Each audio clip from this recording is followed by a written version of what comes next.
अव्यभिचारिणी भक्ति क्या है एवं इसके लक्षण क्या हैं? भगवान में अनन्य भाव से युक्त हो जाना।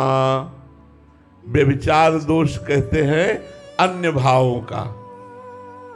भावों का समावेश होना व्यभिचार दोष कहा जाता है।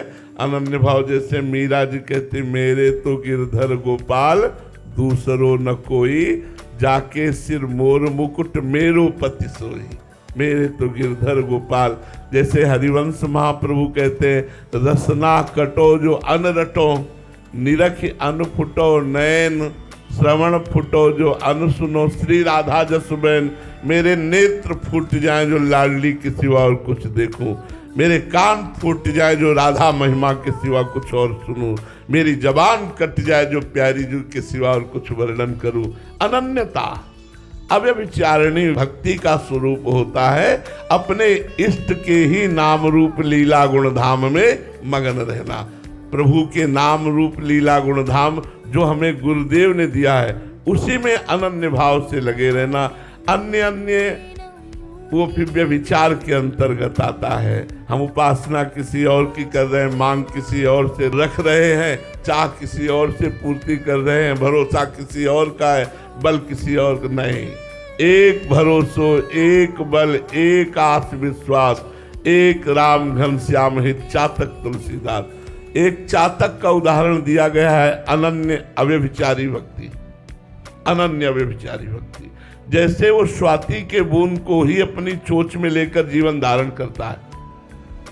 वो एक दिन उड़ के जा रहा था तो अन्य पक्षियों ने कहा, आ जाओ, बड़ी सुंदर छाया, इस वृक्ष पे बैठ जाओ।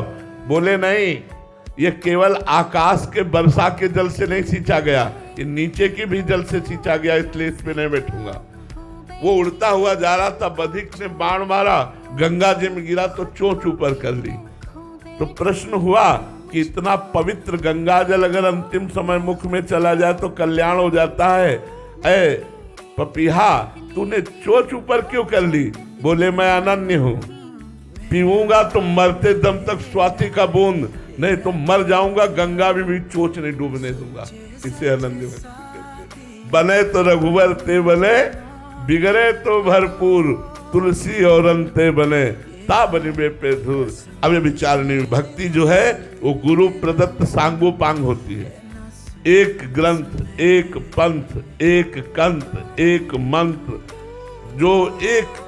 जो गुरु जी ने नाम दे दिया, जो गुरु जी ने ग्रंथ दे दिया, जो गुरु जी ने मार्ग दे दिया, जो गुरु जी ने इष्ट दे दिया, जो गुरु जी ने उपासना दे दी, उसे